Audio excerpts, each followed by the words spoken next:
तो चलिए आज बहुत ही एक इंपॉर्टेंट चीज पे बात करते हैं। Never forget DSA. डीएसए को कैसे अपने एकदम परमानेंट मेमोरी में बिठा ले कि डीएसए हम लोग कभी नहीं भूले, ठीक है ना। तो इसमें हम अपना टिप्स एंड ट्रिक्स आज आपके साथ शेयर करेंगे कि हमने कैसे कोशिश किया था डीएसए के अराउंड। हमने भी बहुत बार इसको कोशिश किया है, बहुत बार शुरू किया है। बहुत सारा लड़का लोग ऐसे बोला है कि भैया हम 1 साल शुरू किए, फिर गिव अप कर दिए, फिर शुरू किए, फिर गिव अप कर दिए।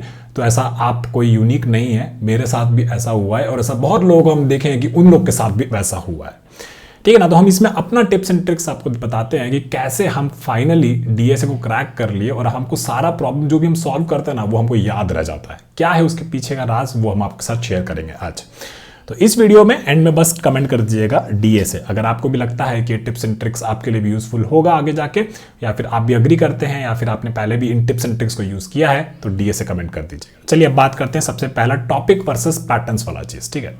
तो टॉपिक वाइज जो डीएसए होता है ना, वो आपके ब्रेन से और बेसिकली पढ़ाने वाला का तरीका से कैसे काम करता है उसके बारे में बताते हैं, ठीक है। होता क्या है कि आप मान लीजिए टॉपिक वाइज डीएसए कर लिए, ठीक है। उसके बाद क्या होगा, आपने बेसिकली टॉपिक वाइज डीएसए मान लीजिए 500 सवाल किया हुआ है ना।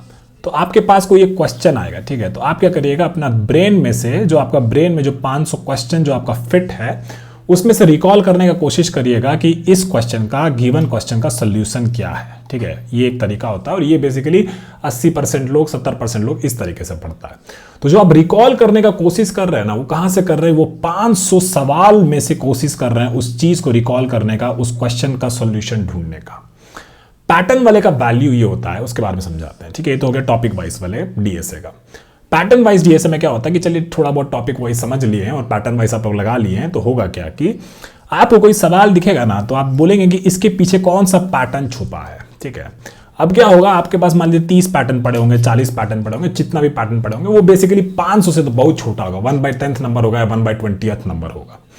फिर क्या करेंगे, अपने दिमाग से ये रिकॉल करेंगे कि भैया इस क्वेश्चन में कौन सा वो पैटर्न लगेगा, ठीक है। ये आप रिकॉल कर लिए।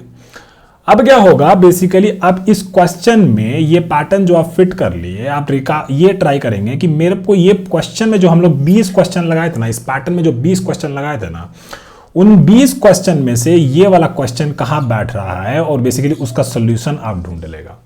तो कैसे मान सोचिए कि एक रूट नोड था, उसका बेसिकली 500 बच्चा है, 500 बच्चा में से एक सोल्यूशन है, उसमें आप रिकॉल कर रहे हैं, ठीक है ना। यहाँ पे आप क्या कर रहे हैं, इसको बेसिकली थोड़ा सा तोड़ दिए, है ना। आप बेसिकली रूट नोड है, उसका 20 बच्चा है पैटर्न, और हर पैटर्न का 20 बच्चा है, तो बेसिकली आपका रिकॉलिंग जो होगा ना वो आसान हो जाएगा कि पहले एक लेवल किए कि पैटर्न गेस किए, फिर एक लेवल के बाद उसका 20 क्वेश्चन में से ये गेस किए कि कौन सा क्वेश्चन में मेरा बैठ रहा है।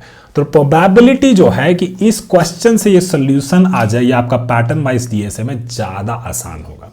टॉपिक वाइज वाला भी कर सकता है, लेकिन उसका दिमाग ना वो बहुत ज्यादा तेज होगा, इसीलिए वो कर पा रहा है। लेकिन सबका दिमाग तो उतना तेज नहीं है, मेरा भी इतना नहीं है, इसीलिए हम भी पैटर्न वाइज डीएसए पे ज्यादा फोकस किए थे, तब जाके हम लोग बहुत इंटरव्यूज क्रैक किए, ठीक है ना। ये बात हो गया topic wise versus pattern DSA का।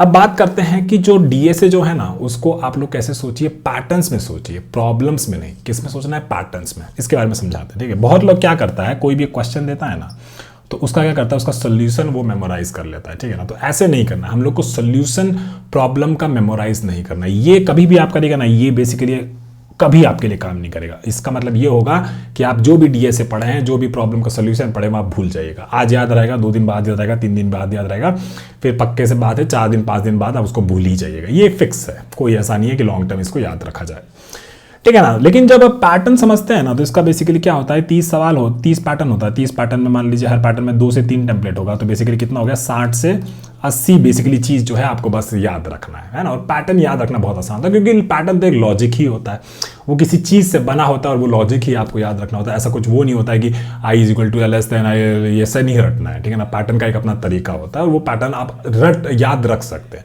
उसमें बेसिकली ऐसा लॉजिक होता है, अगर मान लीजिए फास्ट और स्लो पॉइंटर जो हम लोग पढ़ाए थे, है ना। तो फास्ट और स्लो पॉइंटर में क्या था, पैटर्न ये कहता था कि फास्ट 2 बार भागेगा, स्लो 1 बार भागेगा, बस इतना ही था। और एक छोटा सा वाइल लूप याद रखना था, बस। ये चीज याद रखना आपके लिए बहुत आसान है। लेकिन अगर कोई दूसरा बोल दे कि वो एक बार स्लाइडिंग विंडो का प्रॉब्लम को है ना एक तरीका से पढ़ाया है, फिर एक बार उसका तरीका दूसरा था, एक बार तरीका उसका तीसरा था, एक बार तरीका चौथा था, तो फिर क्या होगा, भूल जाइएगा, कोई नहीं याद रहेगा, इंटरव्यू भी नहीं याद आएगा, बस करते रह जाइएगा, ठीक है ना। फिर बोलिएगा कि भैया हम पढ़े थे लेकिन हमको डीएसए याद ही नहीं रहता है, अब आप बताइए क्या करना है। तो भैया तुम पहले से ही वही किया था, उसी का आदत लगाया, उसी में वैसे रहा था, तो अब कैसे सॉल्व होगा। इसीलिए हम कह रहे हैं अगर पैटर्न्स आप समझ लीजिएगा तो इसको आप बेसिकली जिंदगी भर के लिए याद रख सकता है। इसमें भी बहुत सारे ट्रिक्स हैं, वो भी हम आपको बताएंगे, ठीक है ना। इसीलिए अगर आप पैटर्न्स को मास्टर कर लीजिएगा तो आपके लिए नया प्रॉब्लम भी आसान लगेगा। किस रीजन से? इस रीजन से, है ना। ये आपका एक नया प्रॉब्लम है, ये आपका पैटर्न था, तो आप याद समझिए कि इस क्वेश्चन में कौन सा 30 में से एक पैटर्न लगेगा।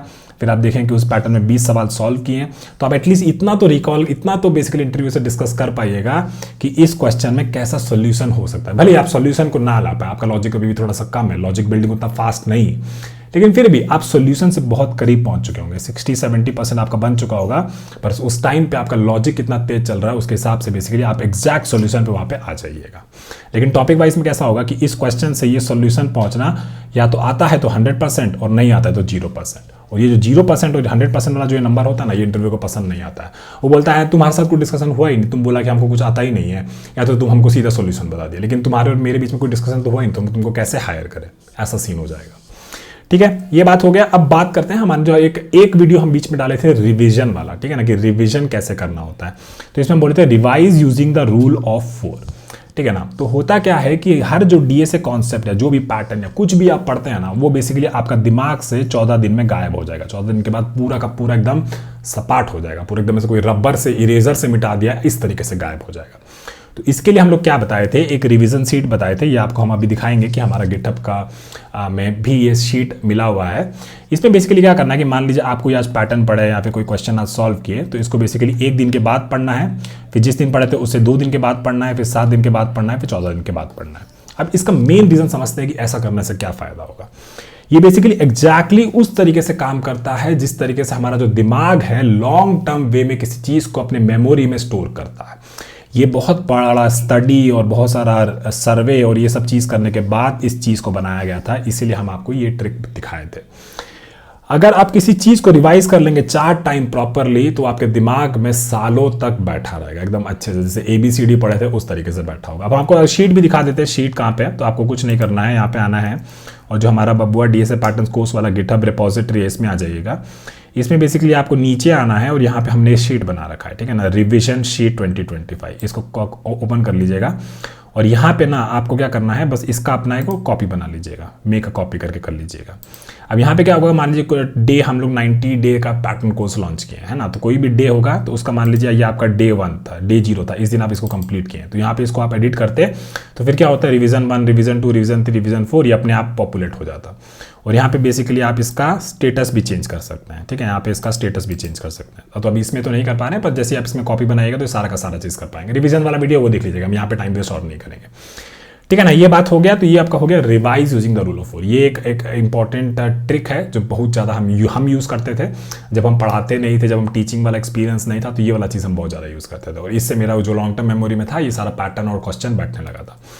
दूसरा एक रूल है, एक अपना पर्सनल पैटर्न्स का नोटबुक रखिए, ठीक है। आप लोग अपना डिजिटल भी बनाते हैं, जो भी बनाते हैं वो सब करिए, लेकिन एक पैटर्न्स का एक नोटबुक रखिए। अब इस नोटबुक में है ना, क्वेश्चन का जो एग्जैक्ट कोडिंग सॉल्यूशन है ना वो नहीं रहेगा, ठीक है। इसमें सॉल्यूशंस या कोड नहीं रहेगा, इसमें कुछ सवालों का जवाब रहेगा। आपके पास कोई सवाल है, कोई क्वेश्चन है, मान लीजिए स्लाइडिंग विंडो का कोई क्वेश्चन किए हम, ठीक है ना, तो उसका क्या क्या चीज़ रहेगा उसके बारे में बात करना है।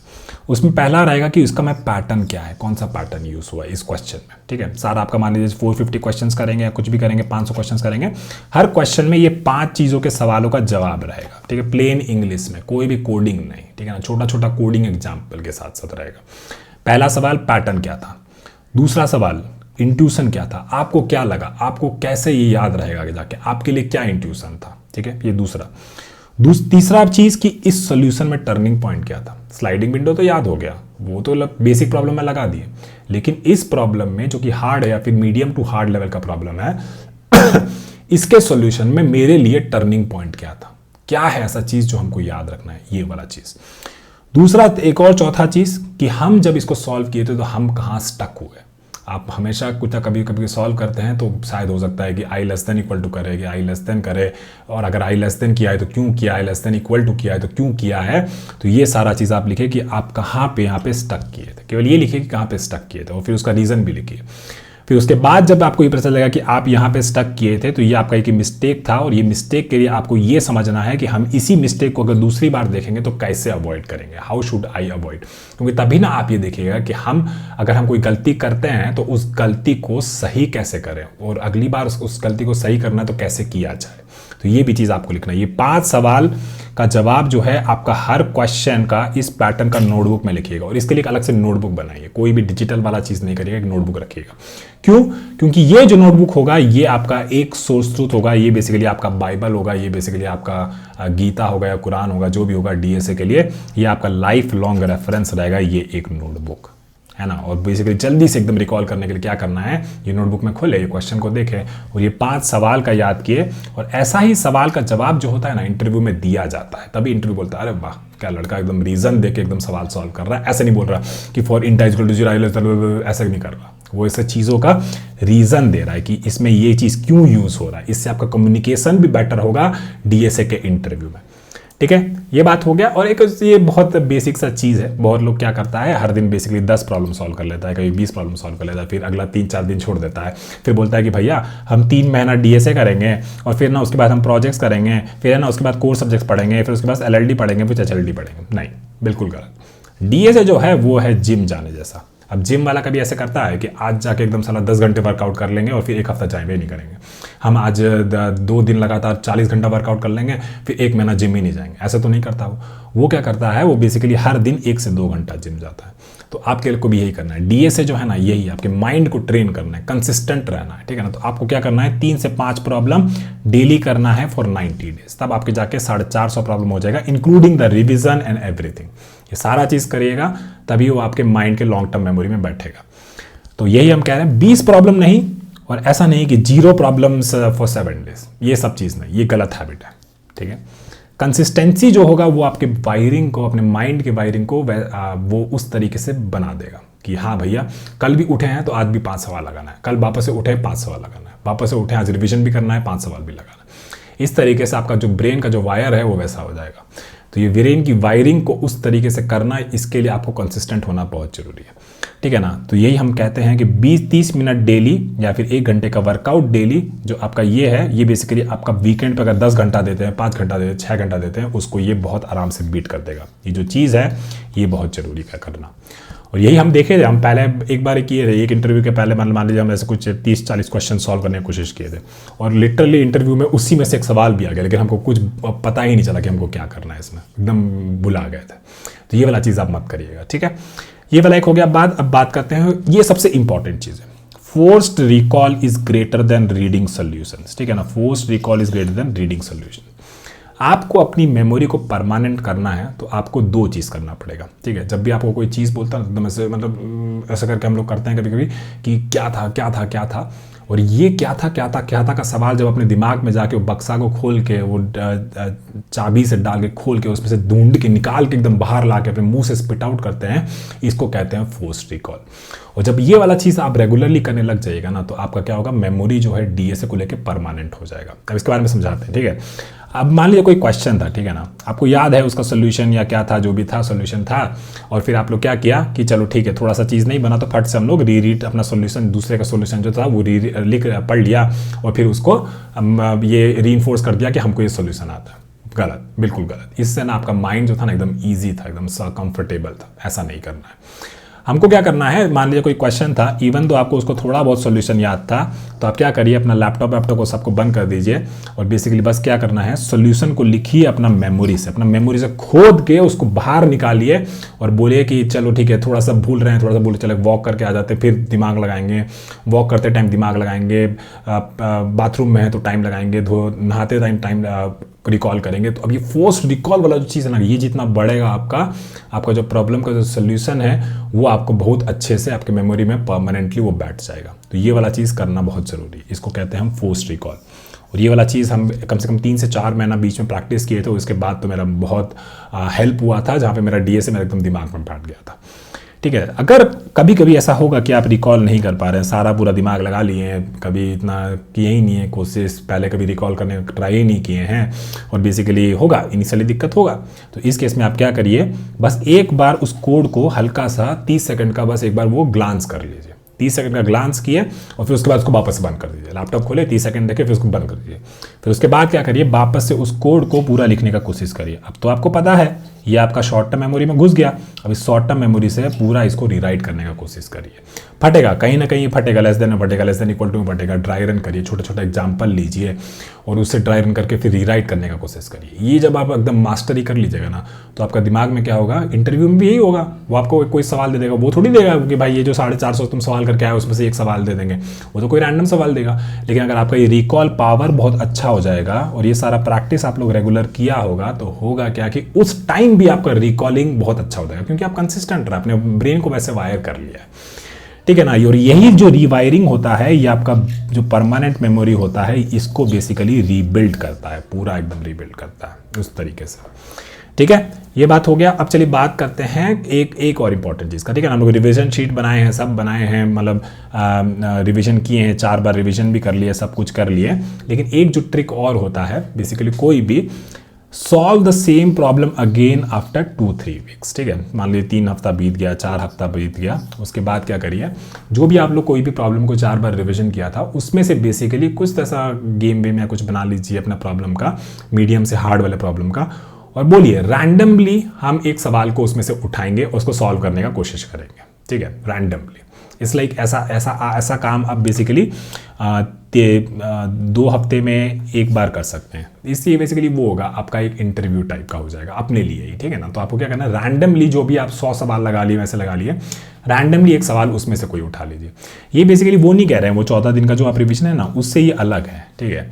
ये बेसिकली रैंडमली आपको कोई सवाल उठा लिए, तो रिविजन में तो आप रिवाइज कर रहे हैं उसको, है ना।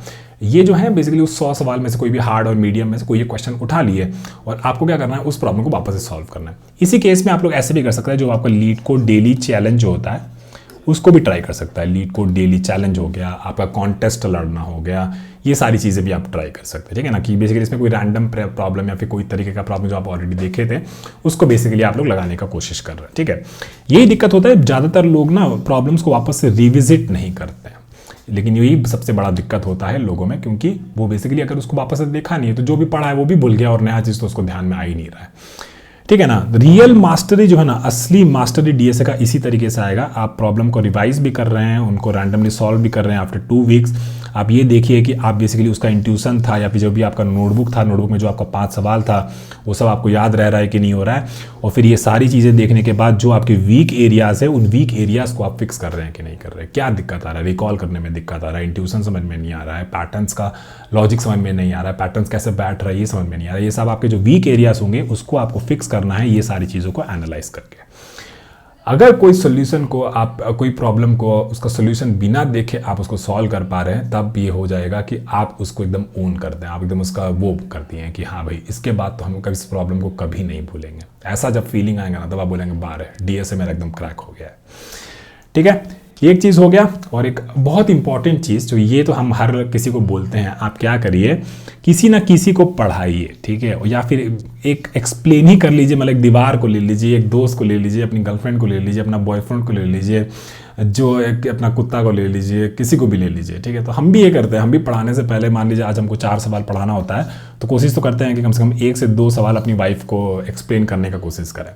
सुनती है नहीं सुनती है, मारती है पिटती है, जो भी करती है, लेकिन वो बेसिकली हमारे सवाल का कभी कभी बीच में बहुत अच्छा इंट्यूशन दे देती है, ठीक है। बोलती है कि क्या पका रहा है, चल भाग यहाँ से, लेकिन फिर भी हम उसको सुनाते हैं, ठीक है, तो मज़ा आता है, ठीक है। तो इस तरीके से करते हैं ना, तो बेसिकली होता क्या है कि बेसिकली आपको ये दिखने लगता है कि हम ना यार एक्सप्लेन कर पा रहे हैं किसी को। इंटरव्यू में यही होगा, इंटरव्यू में बहुत सारा प्रेशर होगा, आप किसी को एक्सप्लेन करने की कोशिश कर रहे होंगे। और ये वाला चीज़ अगर आप प्रैक्टिस किए हैं, बेसिकली एक्सप्लेन करने की कोशिश करिए, अपना फ्रेंड को एक्सप्लेन करने की कोशिश करिए और जोर जोर से एक्सप्लेन करने की कोशिश करिए। नोटबुक में कर रहे हैं, नोटबुक में बोलिए अरे this should be this and then इसके बाद ये होना चाहिए था, फिर इसके बाद ये होना चाहिए था, और अब ये ऐसा होगा तो हाँ फाइनली ऐसे ही सॉल्व हो रहा है। नोटबुक में भी कर रहे हैं तो भी एक्सप्लेन करने की कोशिश करिए। नोटबुक में और गूगल डॉक में कोड करने का क्या ही ज़्यादा डिफरेंस है ना। बस नोट पेन से लिख रहे हैं, वहाँ पे बेसिकली अपना कीबोर्ड से लिख रहे हैं, ठीक है। हो ये वाला चीज़ उतना डिफिकल्ट है थोड़ा सा, कोई वीडियो बना के उसको रिकॉर्ड करना है, फिर उतना काफ़ी सेटअप वेटअप करना थोड़ा मुश्किल है, पर कोई बात नहीं। मतलब एक मॉक इंटरव्यू टाइप से कोई अपना फ्रेंड को ले लीजिए, उसको बेसिकली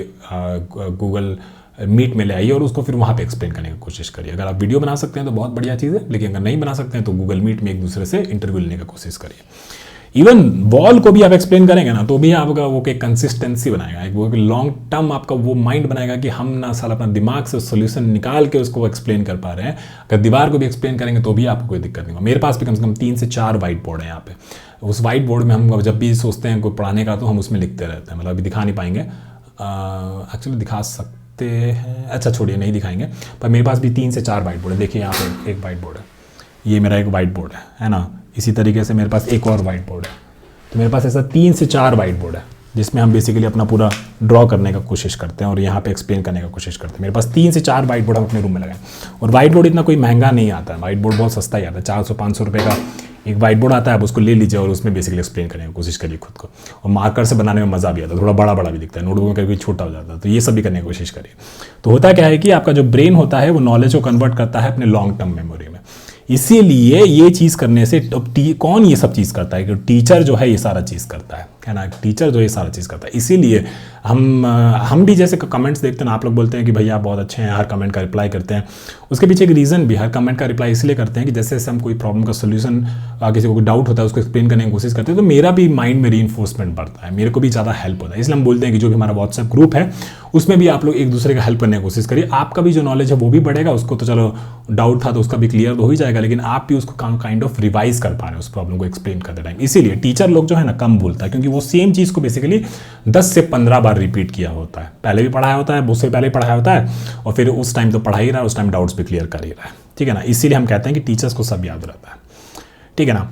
अब एक जो काफ़ी इंपॉर्टेंट चीज़ है कि कुछ जैसे पैटर्न पढ़ा दिए, मान लीजिए फास्ट एंड स्लो पॉइंटर पढ़ा दिए, फिर हम लोग पढ़ा दिए 2 पॉइंटर पैटर्न पढ़ा दिए, स्लाइडिंग विंडो पैटर्न पढ़ा दिए। ऐसे तरीके से अलग अलग हम लोग पैटर्न पढ़ाए हैं। ठीक है ना। इसका क्या बनाइए, इसका माइंड मैप बना दीजिए। इसका क्या है ना, एक माइंड मैप बना दीजिए। ठीक है। अब माइंड मैप में क्या होता है ना, कोई स्टैंडर्ड वन नहीं होता है। ठीक है। अपना आप खुद का माइंड मैप बनाइए। ठीक है। जैसे कि माइंड मैप में जैसे हम लोग अभी एक चीज़ पढ़ रहे थे तो हम बेसिकली ChatGPT का हेल्प लेके और अपना नॉलेज लेके इस तरीके से एक माइंड मैप बनाने का कोशिश की है। तो ये जो माइंड मैप था मेरा फास्ट एंड स्लो पॉइंटर का माइंड मैप था। जैसे कि मेरा बेसिक आइडिया क्या है fast and slow pointer pattern का, कि बेसिकली स्लो पॉइंटर एक बार मूव करता है, फास्ट पॉइंटर बेसिकली 2 बार मूव करता है। फिर हम बोले कि कब कब उसको यूज़ करना है। और बेसिकली बेसिक आइडिया में क्या कहता है, स्लो एक बार मूव करता है, फास्ट 2 बार मूव करता है। और बेसिकली जब स्लो और फास्ट एक दूसरे से मिल जाएगा तो बेसिकली साइकिल एग्जिस्ट करता है। ये उसका बेसिक आइडिया हो गया। फिर हम बोले कि फास्ट एंड स्लो पॉइंटर को कब कब यूज़ करना है, साइकिल डिटेक्ट करना है, साइकिल का स्टार्ट पॉइंट डिटेक्ट करना है, middle of the link list detect करना है। ये टाइप से हमको याद आ गया कि बेसिकली इस केस में fast and slow pointer use. अभी मेरा खुद का माइंड मैप है, आप अपना खुद का माइंड मैप बनाएं। नहीं तो आप लोग ना हमको बोलिएगा कि भैया आप तो बोले थे कि ये माइंड मैप सबके लिए काम करेगा, लेकिन मेरे को तो जो इंटरव्यू पूछा उसके लिए काम नहीं करता। भाई हम नहीं बोल रहे हैं ऐसा। ठीक है ना। आप अपना खुद का माइंड मैप बनाइए और अपना माइंड मैप अपने पास रखिए। हमको ऐसा मत बोलिए कि आप अपना माइंड मैप दे दीजिए। वैसे अपना माइंड मैप खुद बनाइए और बीच बीच में कंपेयर कर लीजिए कि भैया आपको क्या लगता है कि इसका माइंड मैप क्या होना चाहिए। लेकिन वो माइंड मैप कोई हार्ड रूल नहीं है कि उससे आपका फास्ट एंड स्लो पॉइंट का सारा प्रॉब्लम नहीं लग जाएगा। उसको लिए आपको और प्रैक्टिस करना पड़ेगा, पिछला वाला चीज़ बार बार रिवाइज करना पड़ेगा, वो सारा चीज़ है। ठीक है। जैसे इसमें हम लोग का 3 चीज़ डाल दिया हूँ मैं, basic idea, when to use और कौन कौन सा एल्गोरिथम है। जैसे साइकिल स्टार्ट करना, Floyd cycle detection algorithm, Floyd Warshall कुछ एल्गोरिथम इसको बोलते हैं, हेयर एंड टॉर्टॉइस बीच को बोलते हैं, find middle of the link list हो गया, हैप्पी नंबर साइकिल डिटेक्शन हो गया। इस तरीके से अलग अलग एल्गोरिथम्स हो गए। तो बेसिकली मैंने इसको 3 स्टेप में बांट दिया था। एक हो गया मेरा बेसिक आइडिया, एक मेरा हो गया व्हेन टू यूज़, और बेसिकली कौन कौन से एल्गोरिथम्स हैं जो प्रॉब्लम में यूज़ हो रहे हैं। ठीक है ना। तो इस तरीके से हमने इसको बांट दिया था। तो ये कोई स्टैंडर्ड वन नहीं है, अपना आप खुद का क्रिएट करिए। ठीक है। बीच बीच में हम टिप्स देते रहेंगे, वो सब बताते रहेंगे, लेकिन हम इतना आपको बोलेंगे कि अपना माइंड मैप आप खुद बनाइए।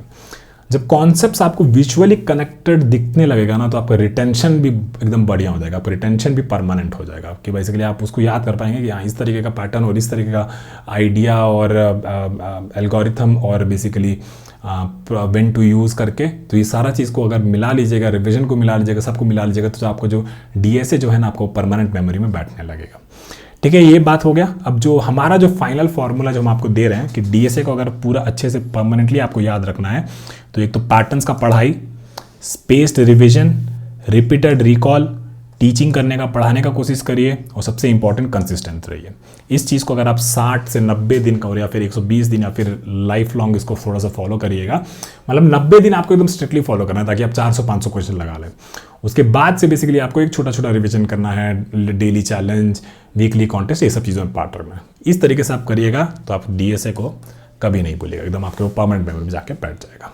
तो बस इतना ही कहना चाहते थे। बहुत सारे लोग इस चीज़ का मांग किया था कि आप अपना ट्रिक्स और वो सब बताइए और काफ़ी डिटेल में बताइए, तो इसलिए ये वीडियो बनाया गया था। आज तो पढ़ाई वाला वीडियो डालने वाले थे, लेकिन ये सवाल हमको कल 4-5 लोग मैसेज में भी दिया और कमेंट्स में भी बहुत सारा आया, एक और कमेंट को 10-15 लाइक भी आया था, तो इसलिए इसी वीडियो बनाया गया। सभी लोगों को बहुत बहुत धन्यवाद, और कोई भी दिक्कत है तो कमेंट में बताइए, और इसी तरीके से बीच बीच में ऐसा वीडियोस डालते रहेंगे जो आपको भी ज़्यादा हेल्प करेगा। ठीक है, मिलते हैं, बाय।